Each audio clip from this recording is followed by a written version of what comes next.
the 21st century. Hard-working people working hard for you and me.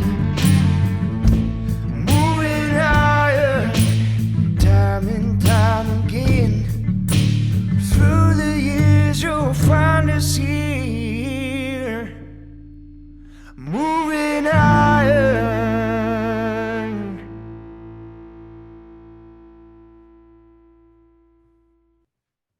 Hello and welcome to Moving Iron Podcast. Got another edition here with Charles Anderson from Arrow. And Charles, you got this great program. I'm really pretty excited about what you guys have over there. I think it's going to really change the way people look at the way they do business.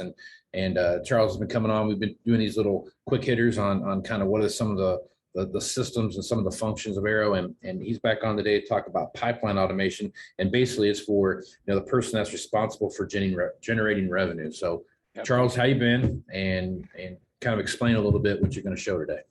Oh, happy to be back with you all. Appreciate the last video that we did. That generated a lot of inbound interest, a lot of questions, which is just fantastic. That's what we want. We are playing the long game. We want to partner with people who are trying, like yourself, who are trying to better themselves, who are trying to better their business, who are trying to create a better experience for their customer, which is why we have month-to-month contracts. We want everyone to choose us every single month. We think it's responsible to give that freedom to our customers. Less pressure on us. So busy, but good. Yeah. Which gets right into what I wanted to talk about today, which is pipeline automation. And I think a lot of times when we're introducing Arrow, we forget the story about how we got here. And so if it's okay with you, can I just take 2 minutes and give a little bit of background of how Arrow came to be? Sure, love to hear it. So never in my wildest dreams would I have imagined that I would be so passionate about heavy equipment. It's not where I started, but I love this problem. I love the problem of using software to make it easy to buy and sell big machines. I think the big machines are very, very cool, if I can say that. And if I rewound back to how what I believe, which is that necessity is the mother of all invention.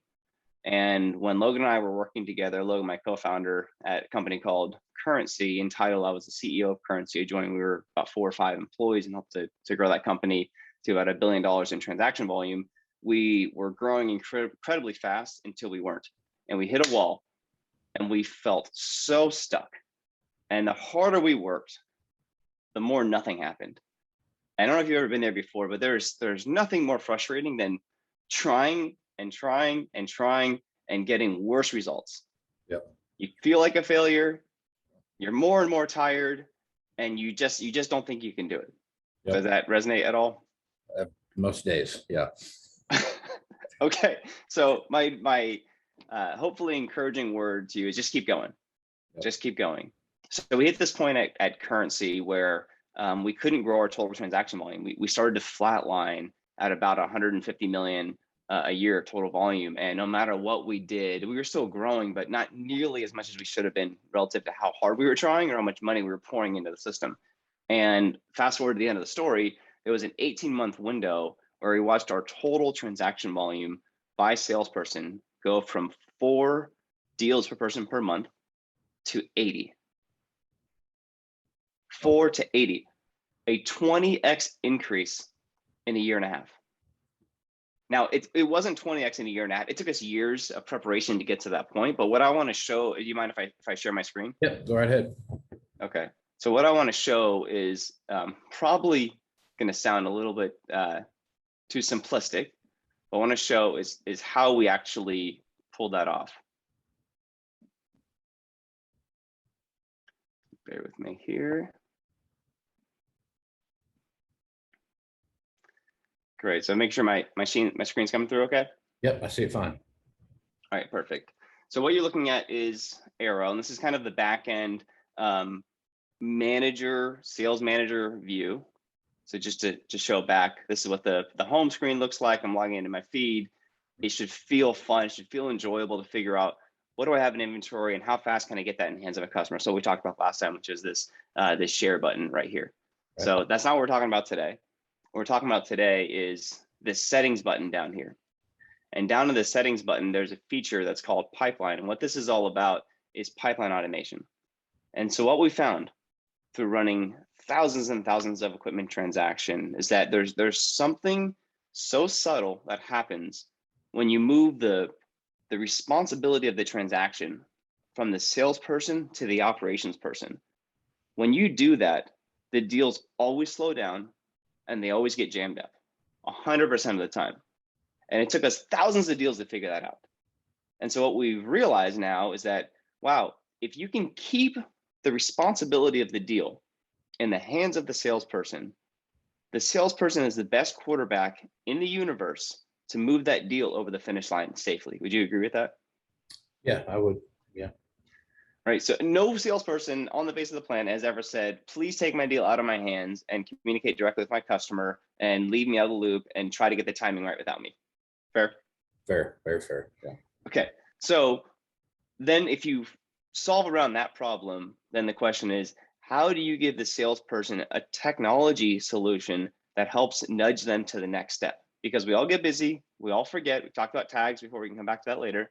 And so what you're looking at here is rules, and these are, you can create this however you want, but the system is set up to basically say, I need a reminder.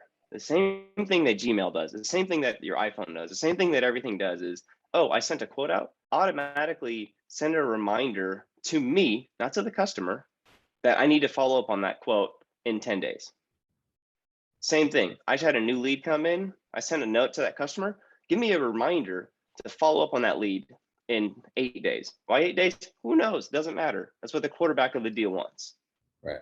So I just wanted to hit this really, really quickly. My transaction was closed. How about 30 days later? I want to send out a service reminder just to check in with the customer that says, hey, did everything work out on the machine as intended in the first 30 days, or do you need some sort of support that I can help you with? Yep. No, I think that's one of the most crucial things too, is the after the sale follow-up thing. Not because the sales guy or gal decided not to call the customer to make sure they're doing all right. It's just they've got a million other things going on, and it slips their mind. And 6 months go by, now they're finally calling to check and see how things are going.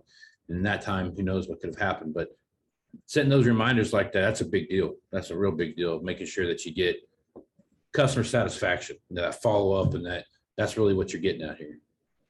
100%. And next time, what I'd like to do is spend the conversation talking to the marketing manager, because all of those reminders are really good for the salesperson, but we can take those reminders and we can drive them into marketing campaigns as well, whether you want to call it August promotions or whatever you want to do. So it closes the whole cycle of it. Is we as salespeople are really good at building a relationship and managing that deal to the finish line. Let us do that. Let us do that really well. We suck at keeping a checklist and at some of the details on getting the deal closed, which is why we need the operations people. But let's allow technology to do that for us. So that was the main thing I wanted to hit today. I'm super grateful for the time. I just wanted to give everybody a word of encouragement, which is we saw at Currency how to go from 4 to 80 in 18 months, which was a 20x increase. And that's why we built Arrow, is we want to pay that forward to people who are wrestling with those same challenges, that I am working harder every single day and I am not seeing the results that I should be seeing for how hard I'm trying. All right, good stuff as usual, Charles. Folks want to reach out to you and get more information about Arrow, or just what's the best place to go and get more information about Arrow? What's the best way to do that? Super simple. Email me, please. Charles@heyarrow, HEYARROW.com. Send me an email. Right on. Well, Charles, appreciate you being on the show, man. Thanks. We will see you live in person next week. Yes, you will. You'll see me live in person. Looking forward to it. It's going to be a good time, and you'll have plenty of people there to show this off to. And I think you're going to get plenty of people that are excited about it too. So looking forward to it. See you, Casey. Right. Take care, man. Thanks. Moving higher in the 21st century. Hardworking people working hard for you and me. Moving higher, time and time again. Through the years you'll find us here. Moving